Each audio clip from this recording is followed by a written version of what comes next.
de las cosas más importantes en la vida del ser humano, en la vida del hombre en esta tierra, yo pienso que es el entender que es alguien que ha sido aceptado por Dios. Es comprender que Dios lo mira de una manera diferente, que ha sido justificado y que por entender eso, Dios tiene un cuidado especial por aquel creyente. No estoy hablando del hecho de asistir a la iglesia o de decir creo en Dios o el de hacer buenas obras, sino de la realidad gloriosa de comprender yo soy alguien a quien Dios me ha aceptado. De decirle a Dios, gracias por haberme justificado, gracias por hacerme acepto ante tus ojos. Yo creo que no hay verdad más gloriosa que aquella. Pienso que tenemos a veces tantos pensamientos acerca de Dios, imaginarios, tal vez como de ciencia ficción, y siempre con el hecho de decir, Dios está conmigo, y Dios me bendice, y Dios me ama, y Dios me va a dar esto para mí. Pero otra realidad muy importante es el decir, Dios me ha perdonado mis pecados, soy un hijo de Dios, Él me ha aceptado como su hijo o como su hija. Esa es la verdad más gloriosa que pueda haber, que pueda entender cualquier persona en el universo. El libro de Romanos, del capítulo 1 al capítulo 3, nos presenta la necesidad de ser aceptados por Dios. Nos habla de la necesidad de ser justificados por Dios, que es lo mismo. Eso es lo que habla Dios en su palabra. Pero del capítulo 3 hasta el capítulo 4 nos habla sobre el camino que debemos de recorrer, el camino que debemos de seguir para ser aceptados por Dios. Y todo eso ya lo vimos. Entonces lo que hoy nos toca ver es los frutos o las felices consecuencias, o en otras palabras, el resultado de la justificación. Porque si alguien ha sido justificado por el Señor, algo bueno tiene que haber en él o en ella. ¿No te parece? Si alguien ha sido aceptado por Dios, algo se tiene que ver de que esa persona es diferente. Algo se tiene que ver de que esta persona es distinta.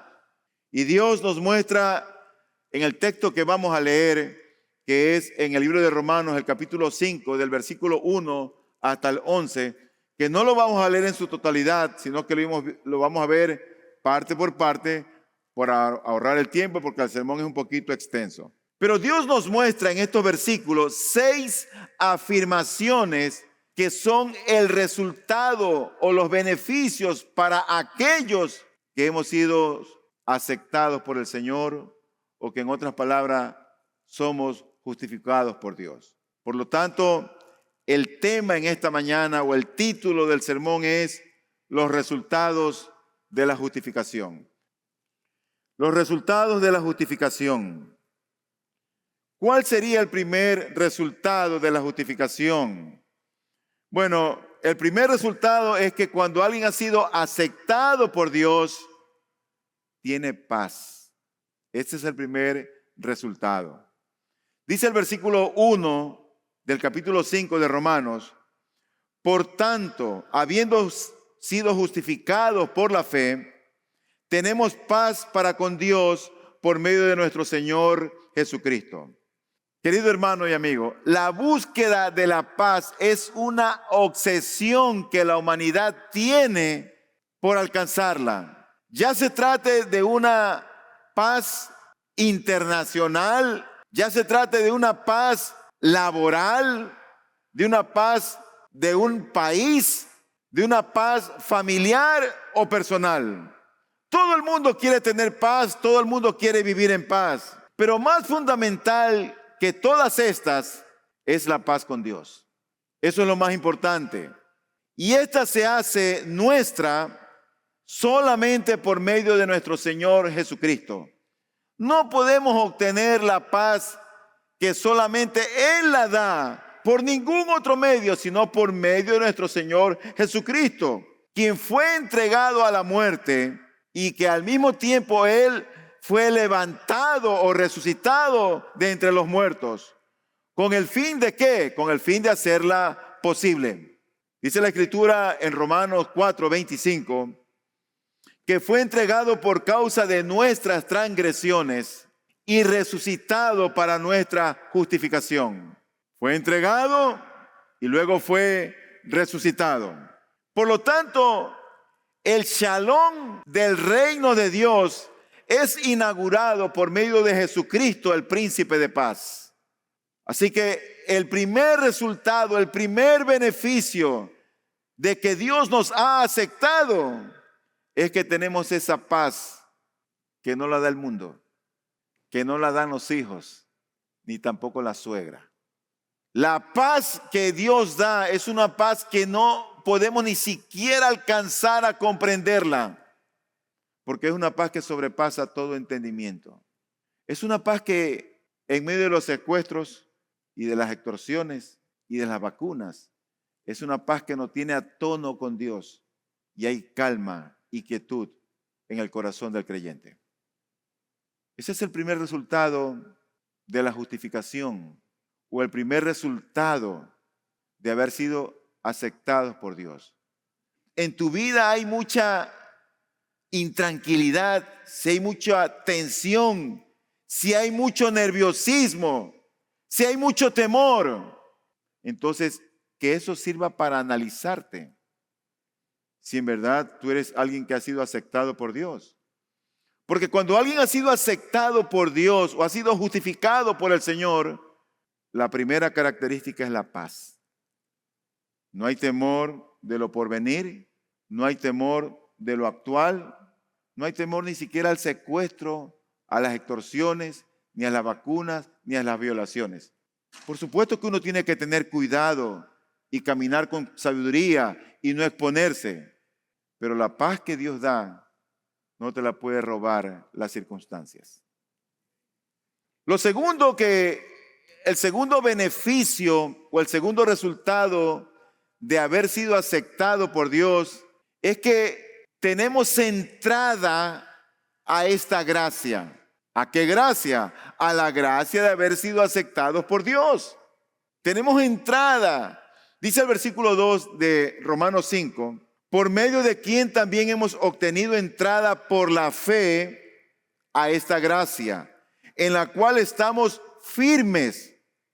¿En qué estamos firmes? En el hecho de que Dios nos ha aceptado. Estamos firmes y nos gloriamos en la esperanza de la gloria de Dios. Por medio de Él, esto quiere decir, por medio de Cristo, hemos obtenido nuestra entrada a esa gracia en la cual como creyentes estamos bien parados. Yo sé que Dios me ha aceptado, sé que Él me ha justificado. ¿Qué significa eso? Que Dios no me ve por lo que yo hago. Dios no me ve a causa de mis obras. Porque si Dios me viera por mis obras, ¿para qué vino Cristo?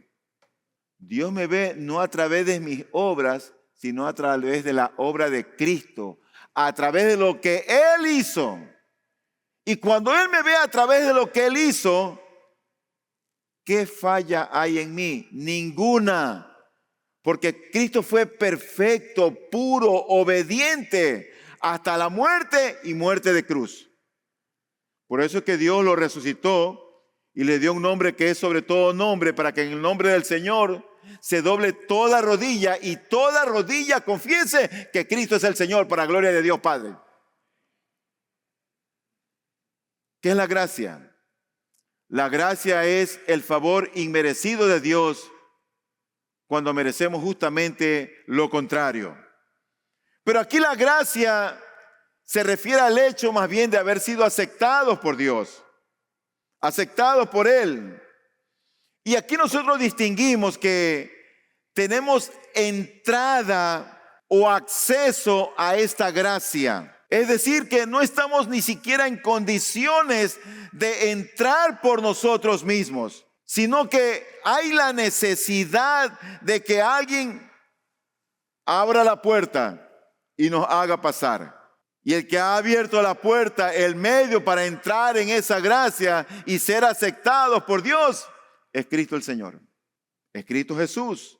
Y una vez que nosotros entendemos que somos partícipes de esa gracia de ser justificados o de ser aceptados por Dios, hemos tomado una posición firme en esta gracia a la que hemos sido ahora introducidos. La relación con Dios en la que nos ha ubicado la justificación no es esporádica, sino continua. No es precaria o débil, sino firme y segura. Nos mantenemos firmes en ella, porque esa es la naturaleza de esa gracia de haber sido aceptados por el Señor. En otras palabras, nada puede separarnos del amor de Dios que es en Cristo Jesús. Como dice la Escritura en Romanos 8, 38 y 39, porque estoy convencido de que ni la muerte, ni la vida, ni ángeles, ni principados, ni lo presente, ni lo porvenir, ni los poderes, ni lo alto, ni lo profundo, ni ninguna otra cosa creada nos podrá separar del amor de Dios que es en Cristo Jesús, Señor nuestro. ¿Sabe lo que hace el cristiano cuando ha sido aceptado por Dios? Está firme en Cristo. ¿Por qué? Porque ahora nosotros tenemos entrada, acceso a esa gracia, la gracia de haber sido aceptados por el Señor. En tercer lugar, el tercer beneficio de la gracia de haber sido aceptados por el Señor es que nos gloriamos, o en otras palabras, nos regocijamos, nos contentamos, nos alegramos, nos llenamos de gozo en nuestra esperanza de alcanzar la gloria de Dios. Dice el versículo 2, por medio de quien también hemos obtenido entrada por la fe a esta gracia en la cual estamos firmes, que ya lo vimos, y nos gloriamos en la esperanza de la gloria de Dios. Mira, la esperanza del cristiano no es algo incierto, no es algo que está en la nebulosa, no es algo como que no se ve con claridad. La esperanza del cristiano no es algo incierto, como nuestras esperanzas comunes y cotidianas del día a día de esta vida. Nosotros tenemos mucha incertidumbre a veces de nuestra salud. No sabemos lo que va a pasar con mi presión arterial, con mi azúcar, con mis riñones, con mi corazón. Hay incertidumbre a veces. Mi papá es diabético, mi mamá es diabética. Ay, y yo. Tenemos incertidumbre. Tenemos incertidumbre acerca de la vida. Tenemos incertidumbre acerca de nuestras finanzas. No sabemos lo que va a pasar mañana. Tenemos a veces incertidumbre de las relaciones. No hay esperanza, en otras palabras, ciertas, pero la esperanza cristiana, en cambio, es una expectativa gozosa y confiada que se apoya en las promesas de Dios, no en el hombre. Y el objeto de nuestra esperanza es la gloria de Dios. Ya su gloria está siendo constantemente revelada en los cielos y en la tierra. La Biblia dice en el libro de los Salmos, el capítulo 19, los cielos cuentan la gloria de Dios y el firmamento anuncia la obra de sus manos.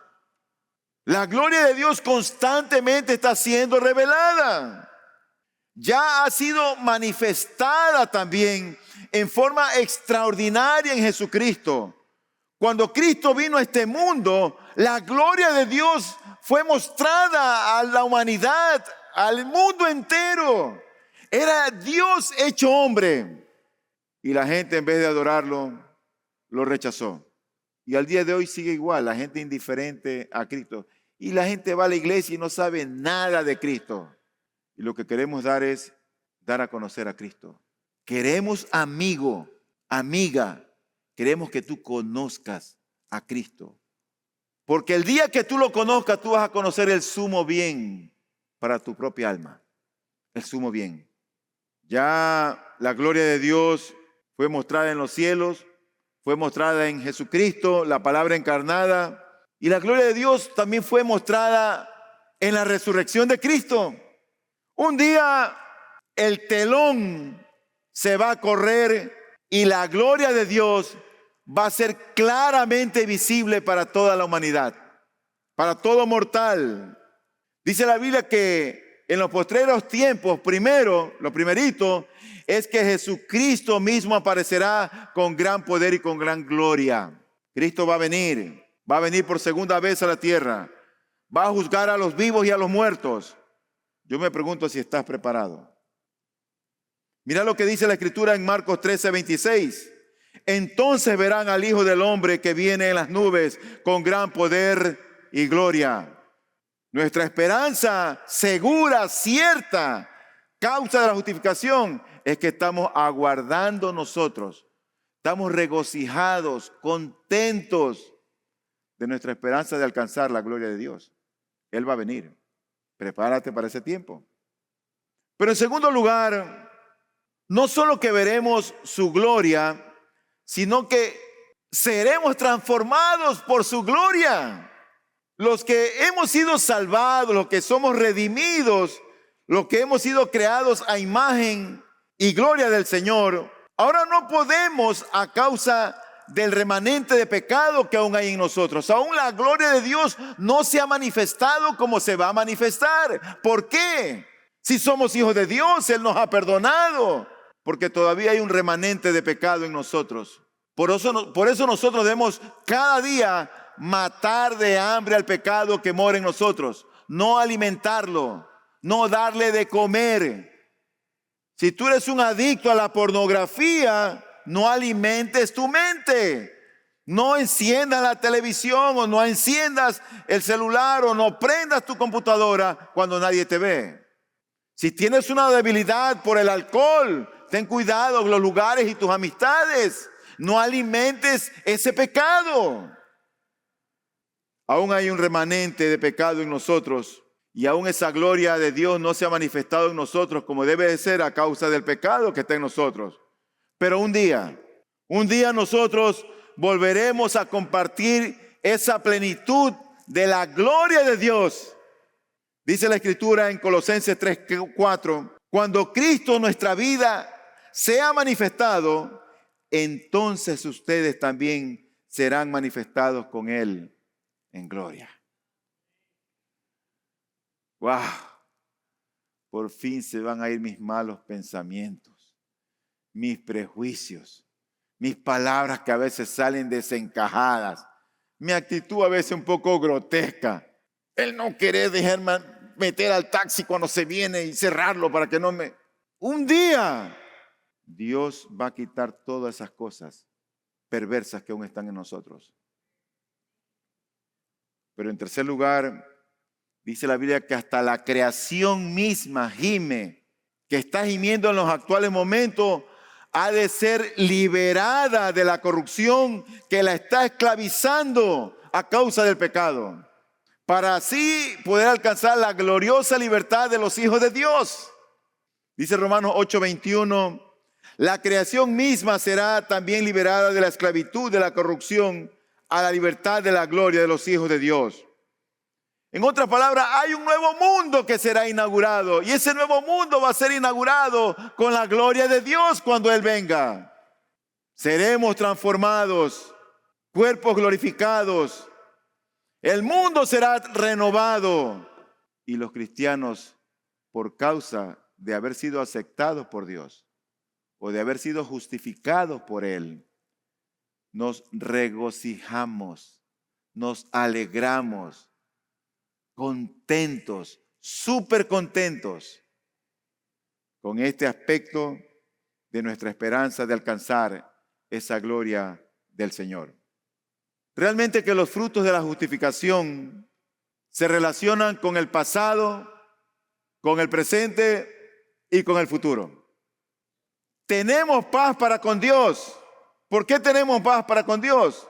Bueno, por el perdón que Dios nos otorgó, por lo que Él hizo en el pasado, en la cruz. Tenemos acceso a la gracia. ¿Cuándo? Hoy, presente. Hoy, las puertas del cielo aún están abiertas para aquellos que están lejos de Dios. Hoy.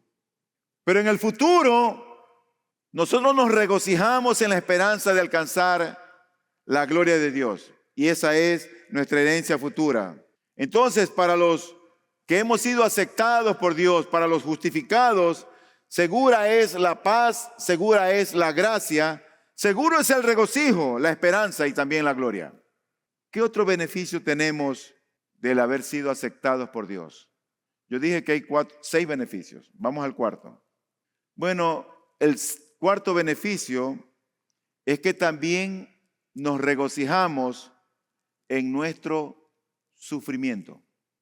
Pastor, un ratito, ¿cómo que sufrimiento? Sí. Nos regocijamos en nuestro sufrimiento. Déjame leerte la escritura. Del 3 al 8, Romanos 5. Dice lo siguiente. Y no solo esto, sino que también nos gloriamos o nos regocijamos en las tribulaciones o pruebas, sabiendo que la tribulación produce paciencia, y la paciencia carácter probado, y el carácter probado esperanza, y la esperanza no desilusiona, porque el amor de Dios ha sido derramado en nuestros corazones por medio del Espíritu Santo que nos fue dado. Porque mientras aún éramos débiles, a su tiempo Cristo murió por los impíos. Porque difícilmente habrá alguien que muera por un justo, aunque tal vez alguno se atreva a morir por el bueno. Pero Dios demuestra su amor para con nosotros en que siendo aún pecadores, Cristo murió por nosotros. El cuarto resultado de la justificación o el cuarto beneficio de haber sido aceptado por Dios es que nos regocijamos en nuestro sufrimiento. Pero este sufrimiento o tribulaciones, como le llama la Biblia, o pruebas, no tienen nada que ver con las aflicciones comunes de la vida silvestre, como los temores que tenemos, las enfermedades, los dolores, la escasez o la frustración. No tiene nada que ver con eso. No se refiere a eso. Las tribulaciones que habla aquí la Biblia se refieren más bien a la oposición y a la persecución a causa de ser cristianos. Los creyentes en el Nuevo Testamento, por causa de Cristo, cuando predicaban a Cristo, ¿sabe qué eran? Eran mal vistos lo mínimo, como mínimo. Pero eran perseguidos, eran azotados, eran encarcelados, eran muertos por causa de Cristo. ¡Qué tribulación para esa gente! ¿Sabe dónde vivían ellos? En las catacumbas. ¿Sabes cuando los capturaban, a dónde iban? Al Coliseo Romano, entre las fieras. Cuando tú ves la vida de estos cristianos, yo veo, y a mí me avergüenza muchas veces, la vida tan cómoda que tenemos, con un evangelio tan cómodo, tan ligero, tan suavecito. Pero el cristiano es alguien que como beneficio de haber sido aceptado por Dios, se regocija en el sufrimiento. Mira que el Señor mismo habló de esta clase de sufrimientos. Dice en Marcos 13, 19, porque aquellos días serán de tribulación, tal como no ha acontecido desde el principio de la creación que hizo Dios hasta ahora, ni acontecerá jamás. ¿Sabe lo que está hablando aquí el Señor? De su segunda venida. Y cuando Él venga, serán tiempos de tribulación. Tal vez ahora todo el mundo es cristiano, ¿no es cierto? No, yo soy pastor. Olvídese. Aquí, cuando Cristo venga, se va a ver quién es cristiano. Porque habrá persecución. Habrá persecución. Jesús mismo advirtió de esta clase de pruebas, de aflicciones, de tribulaciones que pasarían sus hijos. Mira lo que Él dice en Juan 16, 33. Estas cosas les he hablado para que en mí tengan paz.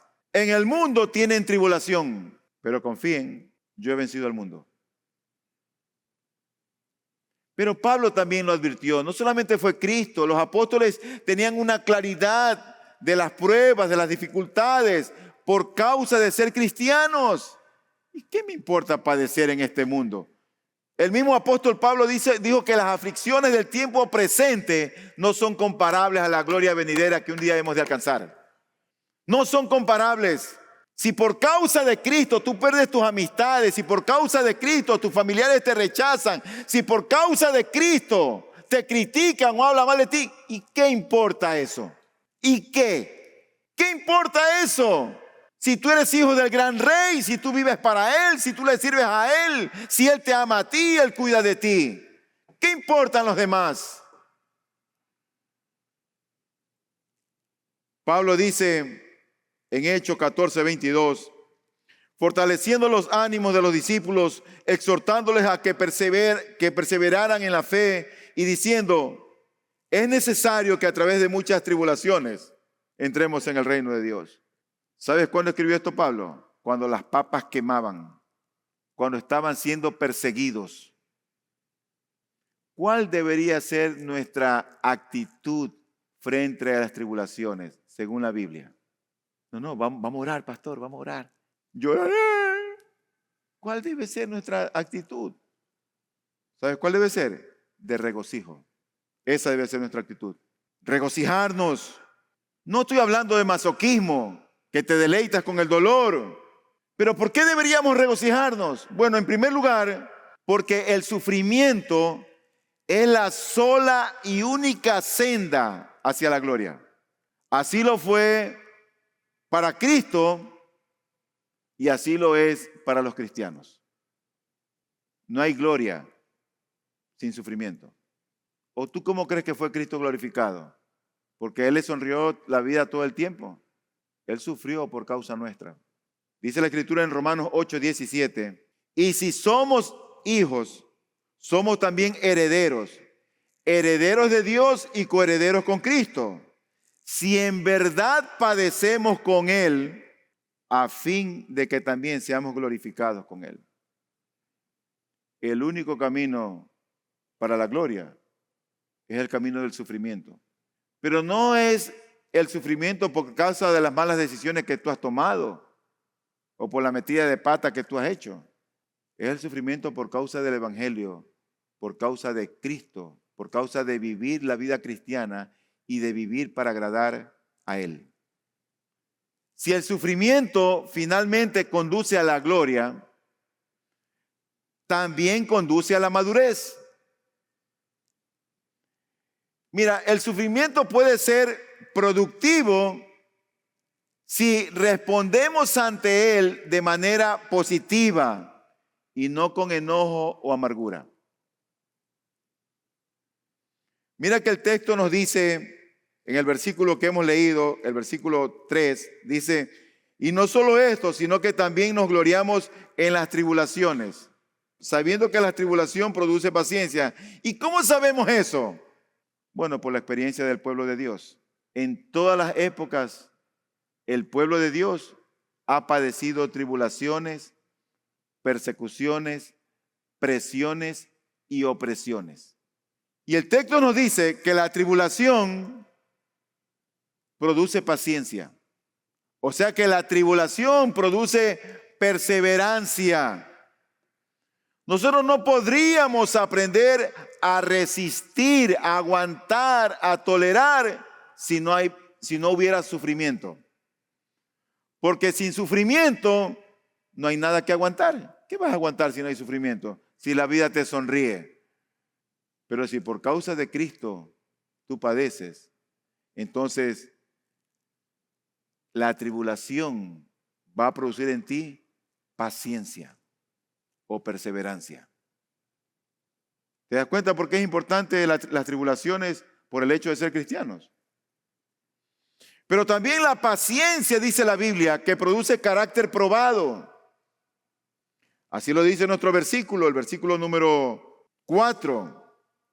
Y la paciencia, carácter probado, y el carácter probado, esperanza. La paciencia produce carácter probado. ¿Qué significa carácter probado? Bueno, significa que una persona ha sido puesta a prueba y pasó la prueba bien. Se trata de un carácter, en otras palabras, maduro. La prueba o la aflicción no lo hizo tambalear. Hay muchos que cuando medio ven una prueba o algo no les gusta, se van de la iglesia. ¿Cómo? Tal vez Dios está utilizando a los hermanos para moldear tu propio carácter. Pero también el texto nos dice que el carácter probado produce esperanza. Y nosotros tenemos esperanza porque se puede confiar en el Dios que se ocupa de desarrollar nuestro carácter tanto ahora como también en el futuro. El carácter probado, cuando el hombre es probado, trae esperanza. Yo pienso que el sufrimiento es el mejor contexto en el cual podemos estar seguros del amor de Dios. Yo sé que hay muchas personas que van a decir lo contrario, ya que muchas veces es el sufrimiento lo que les hace dudar del amor de Dios. Pero no es así. Yo pienso que el sufrimiento es como una oportunidad que Dios nos concede para estar seguros del amor de Dios. Pero acuérdate que el sufrimiento por causa de Cristo, no por causa de las malas decisiones que tú hagas. Esto tiene que ver con la esencia de quien tú eres. Y el texto nos agrega o nos dice, y la esperanza no desilusiona. Yo creo que lo más triste o lo más trágico es ver a un cristiano o decir que alguien es cristiano que no tiene esperanza. Eso es lo más trágico. Tú sabes, hay esas personas que se rajan, que se fajan, que se esfuerzan solamente por esta vida. Y no están haciendo nada por sus almas, por sus corazones. No están sembrando para la eternidad. Ellos quieren aquí, en esta vida, tener aquí solamente el control y piensan que todo se resume a esta vida. Cuando alguien vive así, yo pienso que es alguien que no ha entendido el Evangelio. No lo ha entendido. El texto dice, y la esperanza no desilusiona. O también dice, o no nos defrauda. Y jamás lo hará. Porque esa esperanza que tenemos en Dios no es una fantasía, no es una ilusión, no es algo incierto.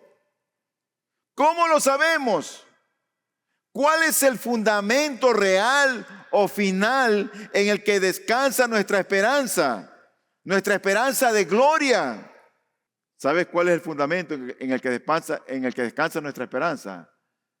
El inmenso amor de Dios por nosotros. Dios nos ama de tal manera que entregó a su Hijo por nosotros. Nos ama así. Y la razón por la que nuestra esperanza jamás nos fallará es porque Dios jamás tampoco nos va a fallar. Su amor, en otras palabras, nunca nos abandonará.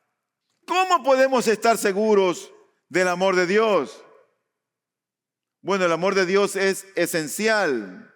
Por ejemplo, el amor de los padres sobre los hijos es indispensable para que los hijos se desarrollen emocionalmente sanos. Hay padres o madres que nunca abrazaron a sus hijos, que nunca le mostraron afecto. Claro, nadie puede dar lo que no tiene. Si en ti no hay amor, ¿qué amor tú vas a dar?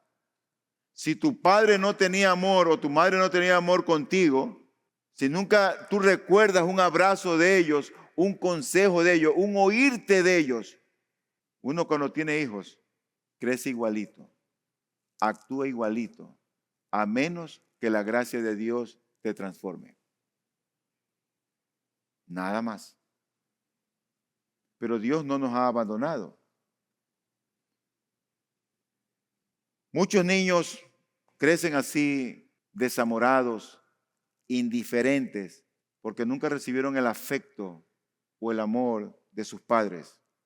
Pero también estar seguro del amor del esposo, del amor de la esposa, contribuye de forma maravillosa a la plenitud del ser humano. Nos hace sentir más seguros. Pero un esposo que no cuide a su esposa, que no ame a su esposa, que no guíe a su esposa, que no esté interesado por el alma de su cónyuge, que nomás está interesado que ella se vea bonita. Y entonces toma el vestido, toma el taco. Claro, ella lo agarra de una, ¿no? Pero que no esté interesado por eso. Pero asimismo, el estar seguro del amor de Dios produce bendiciones mucho más ricas y abundantes que la de los padres y que la del esposo. Yo diría que es el secreto principal del gozo, el secreto principal de la paz, de la libertad, de la confianza y el respeto de uno mismo. El saber que Dios me ama, el saber que yo no lo merecía, pero que Él decidió amarme cuando reveló a Jesucristo a mi conciencia. Y el apóstol enumera dos medios principales por los cuales podemos llegar a estar seguros de que Dios nos ama. Y lo primero que él dice es que el amor de Dios ha sido derramado en nuestros corazones por medio del Espíritu Santo que nos fue dado. Eso dice el pasaje. El amor de Dios ha sido derramado en nuestros corazones. Versículo 5. No vamos a ahondar sobre eso. Pero el segundo es el hecho de que ha demostrado su amor mediante la muerte de Cristo en la cruz. Anteriormente Pablo había escrito que Dios demostró su justicia en la cruz. En Romanos 3:25 dice, a quien Dios exhibió públicamente como propiciación por su sangre a través de la fe, como demostración de su justicia, porque en su tolerancia Dios pasó por alto los pecados cometidos anteriormente para demostrar en este tiempo su justicia. Pero ahora nosotros comprendemos que la cruz es una demostración del amor de Dios. Pero con respecto al amor, querido hermano y amigo, nosotros debemos entender que la esencia del amor, ¿sabes qué es? Es dar. Esa es la esencia del amor. Tú ves eso en la relación de los cónyuges. Cuando un hombre o una mujer no espera recibir, sino que lo primero es dar. ¿Y para qué le voy a dar si no me ha dado a mí? No. Es que esa no es la actitud. La esencia del amor es dar. ¿Y sabe lo que Dios hizo? Dio a su Hijo. Lo entregó por nosotros. Esa es la demostración más grande de amor de Dios. Pero también con respecto al amor, yo diría que el grado del amor se mide en parte por el costo del regalo. ¿No es cierto? Por el costo del regalo a quien tú se lo vas a dar. Y en parte también se mide por el mérito o la falta de mérito del que lo recibe, del beneficiario. Cuanto más le cueste el regalo a quien lo da y cuanto menos lo merezca quien lo recibe, tanto mayor es el amor que se demuestra.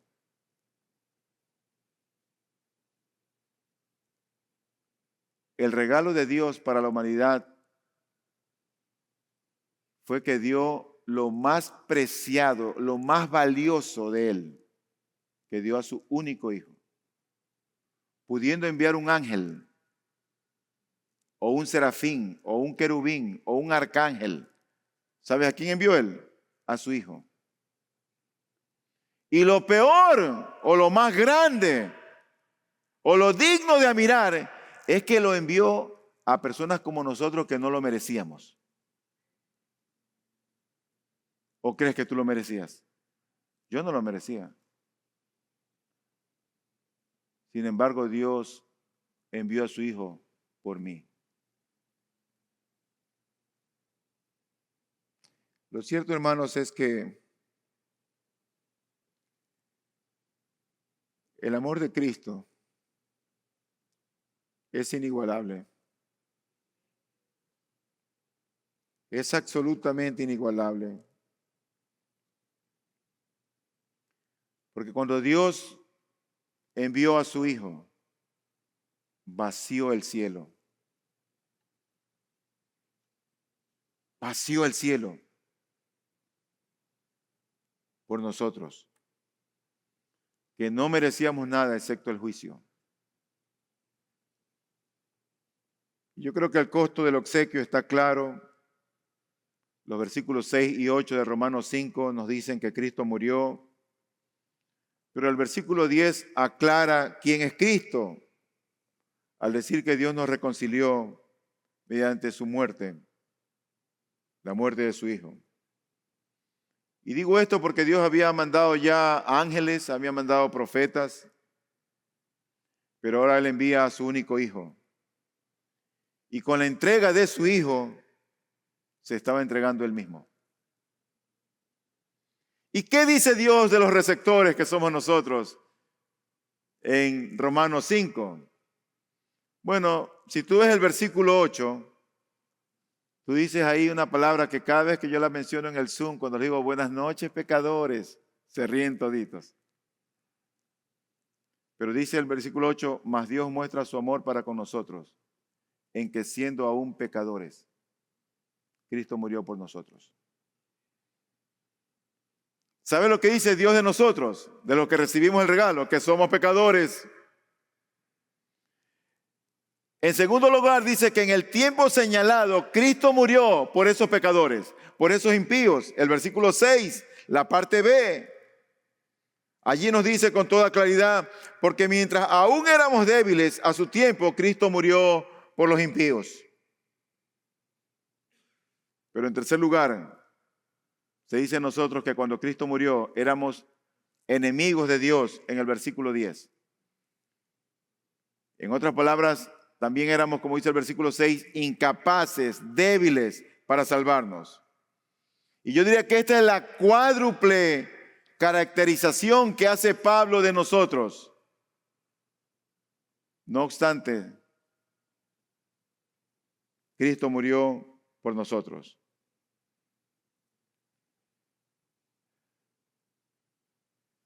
Rápidamente, y esto en 3 minutos. El quinto beneficio es que seremos salvados por medio de Cristo. Versículos 9 y 10 dice, entonces mucho más, habiendo sido ahora justificados por su sangre, seremos salvos de la ira de Dios por medio de él. Porque si cuando éramos enemigos fuimos reconciliados con Dios por la muerte de su Hijo, mucho más, habiendo sido reconciliados, seremos salvos por su vida. Hasta ahora el apóstol se ha concentrado en lo que Dios ya hizo por nosotros a través de Cristo.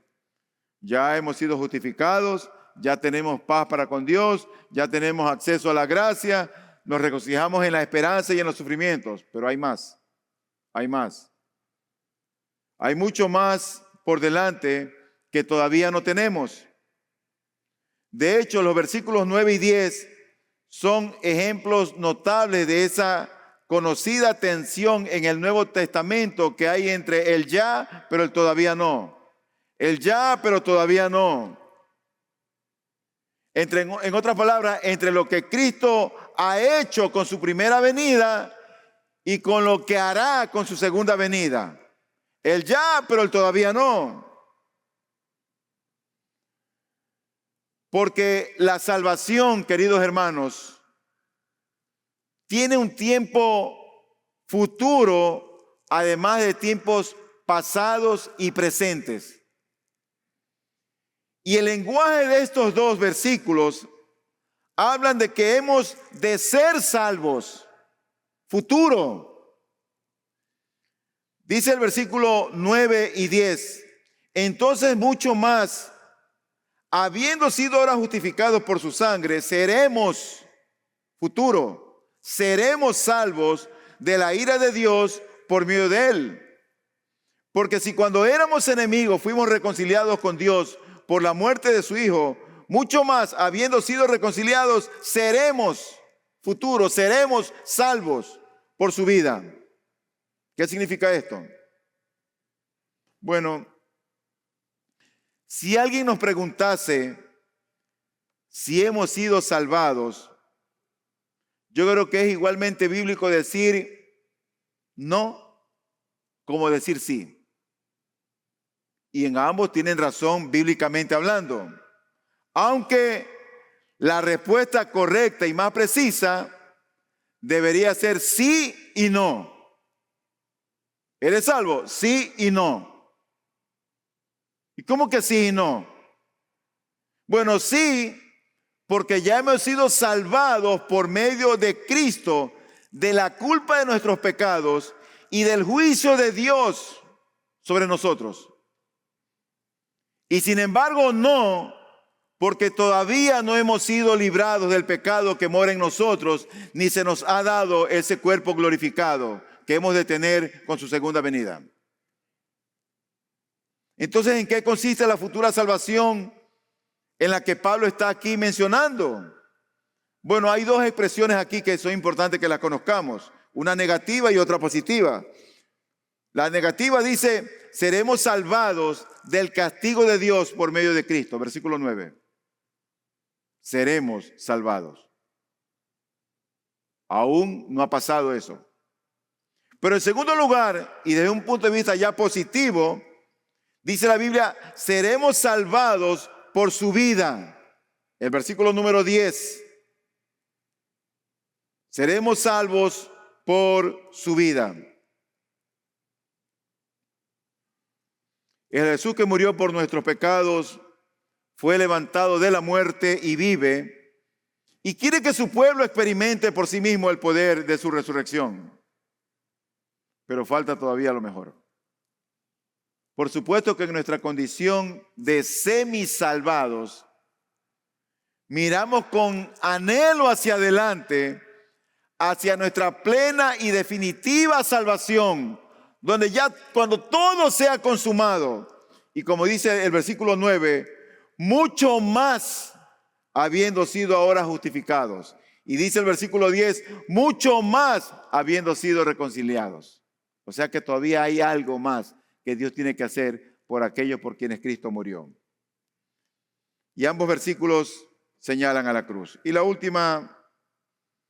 último beneficio, 3 minutos, es que también nos regocijamos o nos gloriamos en Dios. Versículo 11 dice, y no solo esto, sino que también nos gloriamos en Dios o nos regocijamos en Dios por medio de nuestro Señor Jesucristo, por quien ahora hemos recibido la reconciliación. El gloriarse judío es diferente al gloriarse cristiano. Los judíos se jactaban de la ley, se jactaban de que eran judíos y se jactaban de que tenían a Dios para lo que ellos querían. Dios era como el empleado de ellos. En el cristianismo no es así. El gloriarse cristiano o el gloriarse en Dios comienza, yo diría que con el vergonzoso reconocimiento de que no tenemos derecho alguno ante Él. Sigue con una genuina adoración, porque cuando todavía éramos pecadores y enemigos, Cristo murió por nosotros. ¿Y sabes con qué termina? Termina con una humilde confianza en Él, que ha de completar finalmente lo que inició. Por eso nos regocijamos en Dios. Porque la obra que Él empezó, la perfeccionará hasta el día de Jesucristo, cuando Él venga. Por eso nos regocijamos en Él. Por eso estamos contentos en Él. Porque aquí el pecado nos acecha. El pecado que mora en nosotros nos lleva a hacer el mal que no queremos. Decimos lo que no debemos. Pensamos lo que no debemos. Pero llegará un día cuando seremos transformados por siempre y para siempre. Y termino con esto. Está claro que la marca principal de los creyentes justificados es el gozo. Especialmente el gozo en Dios mismo, el deleitarse en Dios, el gozarse en Dios. Y yo creo que eso es algo que los cristianos debemos de cultivar y de aprender. El deleite en Dios, como dice John Piper, el aprender a deleitarte en el Señor. Nosotros los cristianos deberíamos ser las personas más gozosas o más positivas del mundo, porque la nueva comunidad de Jesucristo no se caracteriza por un triunfalismo centrado en nosotros mismos, sino en un culto centrado en el Creador, en el Señor, en aquel que venció la muerte, que resucitó y que ahora está intercediendo por nosotros. Quiera el Señor que estos 6 beneficios que son consecuencias, se desprenden del hecho de haber sido aceptados por Dios, los disfrutemos y los repasemos y sea para nosotros esa una realidad del hecho de haber sido aceptados o justificados por Dios. Vamos a orar.